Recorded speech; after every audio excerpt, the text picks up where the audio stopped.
பொங்கல் குறித்த நிறைய தகவல்களை பார்த்துட்டு இருக்கோம். அந்த வகையில இந்த வீடியோல வந்து நம்ம மாட்டு பொங்கலை வழிபடும் முறைகள் என்னென்ன அப்படின்றது குறித்து பார்க்க போறோம் மேம். மாட்டு பொங்கல் எப்படி நம்ம வழிபடணும் மேம்? இந்த தைப்பொங்கல் அன்னைக்கு மாடுக்கு நல்ல பழுத்த வாழைப்பழம் அது கொடுக்கறது வந்து நல்ல ஒரு குழந்தைங்க படிக்கலையா அருகம்புல்ல போய் கொடுக்க சொல்லுங்க, குழந்தைங்க படிக்க ஆரம்பிச்சிடும். அதே போல பெரியவங்களுக்கு வந்து செல்வ வளர்ச்சி நல்லா வரணுமா, பூசணிக்காவை கொஞ்சம் வதக்கி எடுத்துட்டு போய் சாப்பிட கொடுங்க, செல்வ வளர்ச்சி ஏற்படும்.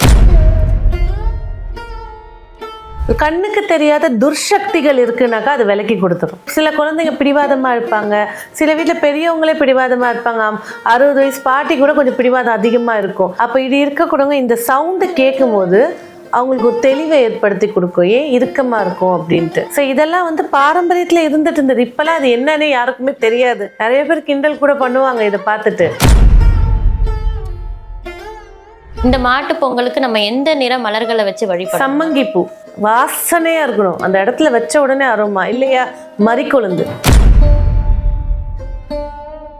ஸோ இந்த பொங்கலே வந்து பார்த்தீங்கன்னா முழு பௌர்ணமி வெளிச்சத்தில், அதாவது காலையில கதிரவன் ஆட்சியா இருக்காரு, மாலையில சந்திரன் ஆட்சியா இருக்கு, வெளிச்சம். ஆமா, அப்ப பிரகாசமான நிறங்கள், வெண்மஞ்சள், மஞ்சள், ஆரஞ்சு, ஆஃப் ஒயிட்டு, இந்த மாதிரி கலர்ஸ் எல்லாமே இந்த வருஷம் வந்து நல்ல ஒரு லாபத்தையும் மகிழ்ச்சியும் ஏற்படுத்தி கொடுக்கும்.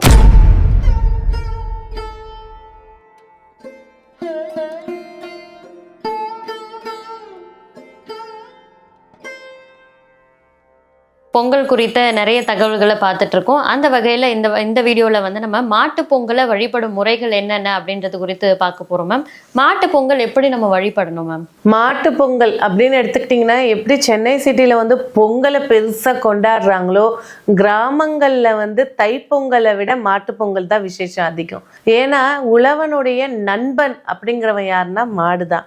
அதே போல் வந்து பார்த்தீங்கன்னா, நீங்கள் வந்து இது ஒரு பழங்காலத்துக்கு நீங்கள் பிசி பின்னாடிலாம் போனீங்கன்னு வச்சுக்கோங்களேன். இப்போ நம்ம வீட்டில் நாய்க்குட்டி பூனைக்குட்டின்னு இருக்கும். அப்போல்லாம் வந்து பார்த்தீங்கன்னா காங்கேயம் காலை, கம்பீர், ஒரு பெண்ணுக்கு பெட்டே காளை மாடு தான் இருக்கும். ஊரே பயப்படும். ஆனால் இவங்க திட்டுவாங்க, அங்கே போய் உட்காரு அப்படின்னா அது போய் உட்காரும். அப்படி வீரமாக இருந்த பெண்களுக்கு பெட்டனிமலாக இருந்தது வந்து இந்த காளைகள் தான். அதே காளைகள் தான் உழவனுக்கும் நண்பனாக. ஏர் உழுவணும் அப்படின்னா காளை வந்தால் தான் உழுவ முடியும். அதுதான் வந்து பார்த்திங்கன்னா சிவபெருமானுடைய வாகனமாக இருந்தது தான் காளை. அதே போல தான் வந்து பார்த்திங்கன்னா இந்த மாட்டு பொங்கல் வீரத்தை வெளிக்காட்டுறது. என்ன வீரத்தை? பெண்ணுடைய வீரத்தை வெளிக்காட்டுறது தான் மாட்டுப்பொங்கல். பெண்கள் வளர்த்து மாடை அனுப்புவாங்க, அதை ஆண்கள் பிடிச்சாங்கன்னா ஜெயிச்சிடுவாங்க. இதுதான் அங்கே இருக்கக்கூடிய, இதுதான் ஜல்லிக்கட்டு. ஸோ ஜல்லிக்கட்டுக்கு எவ்வளோ பெரிய இஷ்யூஸ்லாம் வந்துச்சு, ஆனாலும் அதை தமிழை வந்து போராடி ஜெயிச்சு அதை திரும்ப அந்த கலையை கொண்டு வந்துட்டாங்க. அதே போல தான் வந்து இந்த மாட்டுப்பொங்கல் அப்படின்னு சொல்லும்போது பார்த்திங்கன்னா, நம்மளுக்கு எப்படி பாதுகாப்போ அதே போல தான் நம்ம உழவனுக்கு பாதுகாப்பு இந்த மாட்டுப்பொங்கல். நம்ம கண்டிப்பாக எப்படி தைப்பொங்கலில் இறைவனுக்கு நன்றி சொல்கிறோமோ அந்த கதிரவனுக்கு, அதே போல் மாட்டுப்பொங்கலுக்கு நம்ம கூட வாழக்கூடிய ஒரு ஜீவனுக்கு நன்றி சொல்லக்கூடியது தான் இந்த மாட்டுப்பொங்கல். ஸோ எல்லார் வீட்லேயுமே வந்து நிறைய பேர் என்ன செய்கிறாங்கன்னா, பொங்கலை வச்சுட்டு வேலையை முடிச்சிடுறாங்க. மாட்டுப்பொங்கலுக்கு ஏதாவது ஒரு இனிப்பு செஞ்சு நம்ம வீட்டு பக்கத்தில் இல்லை கோவிலில் இருக்க கோசாலையில் அங்கே போய் அந்த மாடுகளுக்கு ஒரு உணவு கொடுக்கறது நன்மையை ஏற்படுத்தி தரும். மாட்டு பொங்கல் அப்படின்னு சொன்னோடனே ரொம்ப உற்சாகமாக பேசிட்டு இருக்கீங்க. அந்த வகையில் வந்து மாட்டு பொங்கலுக்கும் ஏதாவது ஒரு இனிப்பு செய்யணும், இல்லை மாட்டு பொங்கலுக்குமே பொங்கல் கூட வைக்கலாம் அப்படின்னு நினைக்கிறேன். அது எந்த நேரத்தில் செய்யலாம்? மாட்டு பொங்கலுக்கு பண்ணக்கூடிய அந்த இறை வழிபாடு எந்த நேரத்தில் நம்ம செய்யலாம்? ஸோ மாட்டு பொங்கல் அப்படி எடுத்துக்கிட்டிங்கன்னா, இந்த வாரம் வந்து இந்த மாதம் வந்து பார்த்தீங்கன்னா உங்களுக்கு தை பிறந்து 2வது நாள் வருது. ஸோ அது புதன்கிழமை வருது. அப்போ வந்து பார்த்தீங்கன்னாக்கா ஒரு சிலர் 2 வகைகள் இருக்காங்க. ஒரு சிலர் வந்து காலையில் பொங்கலை வச்சு பசுமாட்டுக்கு காளை மாட்டுக்கு மஞ்சள்லாம் தடவி அந்த மணியெல்லாம் கட்டி காலுக்கு கொலுசெல்லாம் போட்டு படைச்சி கும்பிட்டுருவாங்க. இன்னொரு வகை வந்து பார்த்திங்கன்னா, சூரியன் அஸ்தமனமாகும் போது பொங்கல் வைப்பாங்க. அப்போ பொங்கல் வச்சு மாட்டை சிங்காரிச்சு ஊருக்கு கூட்டிகிட்டு வந்து நிற்க வச்சு கொடுப்பாங்க. மாடுங்களை பார்க்கவே அவ்வளோ அழகாக கம்பீரமாக இருக்கும். நல்லா குளிச்சு செம்மையாக இருப்பாங்க. கட்டி அணைச்சிக்கலாம் அப்படி இருக்கும். அப்போ வந்து காலையில் ஒரு வர்க்கத்தினர் கும்பிடுவாங்க, ஈவினிங் ஒரு. மாட்டு பொங்கலுக்கு அப்படின்னு எடுக்கும்போது வந்து பார்த்திங்கனாக்கா, இங்கே செய்கிற சக்கரை பொங்கல் வந்து அரிசியை இடித்து செய்யணுங்க. பொங்கலுக்கு வந்து நீங்கள் அப்படியே அரிசியை போட்டுக்கலாம். நொய் போட்டுக்கலாம் இது. ஆனால் இந்த இடத்துல வந்து அரிசி எடுத்து அது பாரம்பரியமான ஒரு சடங்குன்னே வச்சுக்கோங்களேன். அதை உலக்கில் இடித்து, இல்லை எங்கள் வீட்டில் உடக்கலாம் இல்லை அப்படின்னா இப்போ இஞ்சி தட்டுறதுலாம் இருக்குது பார்த்தீங்களா, அதில் கொஞ்சோண்டு அரிசியை சாஸ்திரத்துக்கு போட்டு இடிக்கணும். அந்த இடிக்கும் போது நம்மளுடைய உடம்புல இருக்கக்கூடிய அந்த காற்று சம்மந்தப்பட்ட பிரச்சனைகளாக இருக்கட்டும், நெகட்டிவ் சம்மந்தப்பட்ட பிரச்சனைகளாக இருக்கட்டும், அந்த வீட்டில் அந்த சவுண்டு வந்து 3 முறை கேட்கணும். அது கேட்கும்போது அந்த பிளெஸ்ஸிங்ஸ் வந்து நம்மளுக்கு கிடைக்கும். அது பாசிட்டிவான ஒரு சவுண்டு.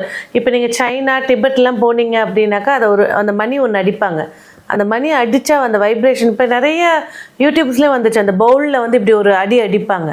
அது நம்மளுக்கு என்னன்னா, இந்த மாட்டுப்பொங்கல் அன்னைக்கு இந்த இடிக்கிற கல்லில் கொஞ்சோண்டு சாஸ்திரத்துக்கு அரிசியை போட்டு 2-3 வாட்டி இடித்து அந்த சவுண்டு வைப்ரேஷன் கொடுக்கும்போது கண்ணுக்கு தெரியாத துர்சக்திகள் இருக்குனாக்கா அது விலக்கி கொடுத்துரும்.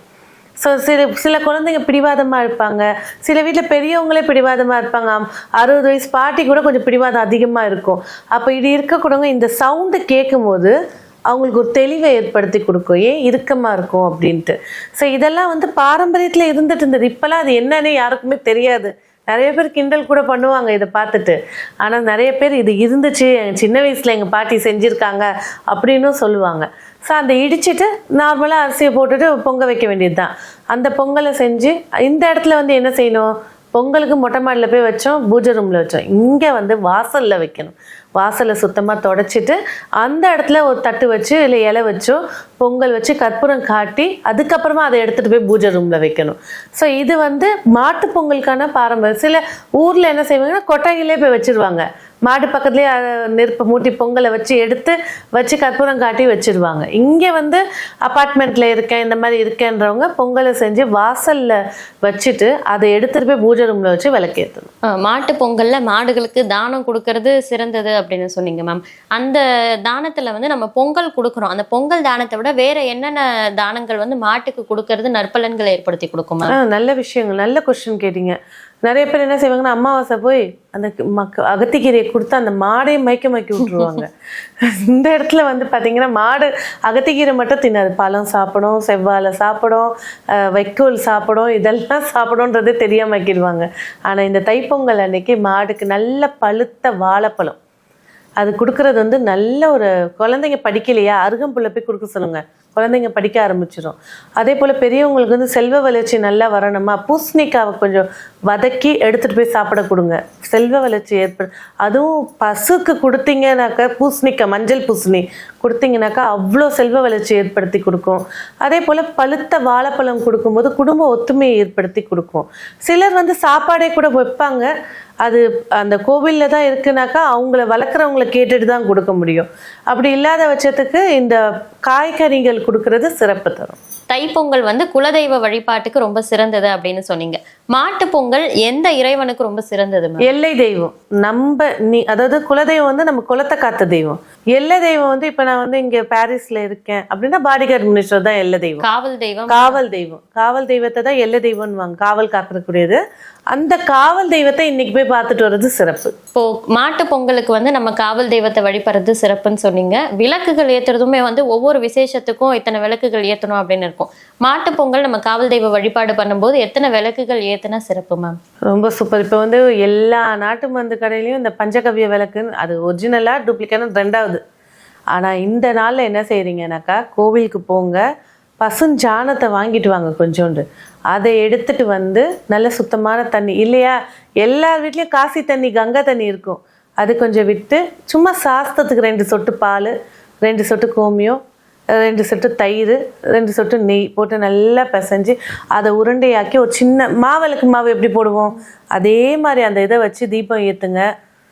அதாவது இது வந்து நான் சொல்லலாம், எவ்வளோ வேணால் பெருமைப்படுத்தி சொல்லலாம், ஆனால் அந்த தீபத்தை ஏற்றுங்க, குடும்பத்தில் வந்து வளர்ச்சியை ஏற்படுத்தி கொடுக்கும். இதெல்லாம் வந்து அனுபவபூர்வமாக உணர்ந்தீங்கன்னாக்கா ரொம்ப சிறப்பாக இருக்கும். இந்த ஏன்னா நீங்கள் காஞ்சதை வாங்கி வைக்கிறதுக்கும் இதை வாங்கி வச்சு நீங்கள் பிடிச்சி உங்கள் கையால் பிடிச்சி ஏற்றும் போது ரொம்ப ஒரு செழிப்பை ஏற்படுத்தி கொடுக்கும். அடுத்ததா மலர் வைக்கிற மலர்லேயே கூட அது என்ன நிறம்ல இருக்கோ அந்த அதுக்கேற்ற மாதிரியான நற்பலன்கள் கிடைக்கும் அப்படின்னு சொல்லுவாங்க.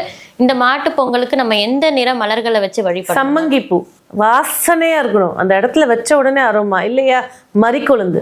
நீங்க பொங்கலுக்கு வைக்கிற மலர் எல்லாம் மல்லி, இங்க வைக்கிறது எல்லாமே வந்து பாத்தீங்கன்னா எல்லை தெய்வத்துக்கு என்னென்னலாம் வைப்போம், சம்மங்கி மாலை போடுவோம், மரிக்கொழுந்து மாலை போடுவோம், அந்த பூக்கள் வச்சாலே போதும். அப்புறம் புத்தாடை எடுக்கிறது தான் பொங்கலுக்கு ரொம்பவே சிறப்பு. அந்த புத்தாடை நிறத்துலயும் வந்து சில நற்பலன்கள் கிடைக்கும் அப்படின்னு சொல்லுவாங்க.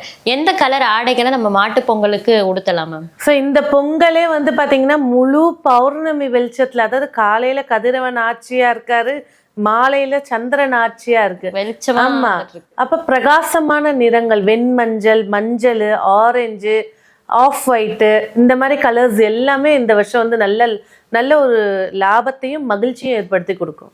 மாட்டு பொங்கலை சிறப்பா வழிபடத்துக்கு தேவையான நிறைய விஷயங்களை எங்க கூட ரொம்ப உற்சாகமா பகிர்ந்துக்கிட்டீங்க. ரொம்ப நன்றி மேம். நன்றி.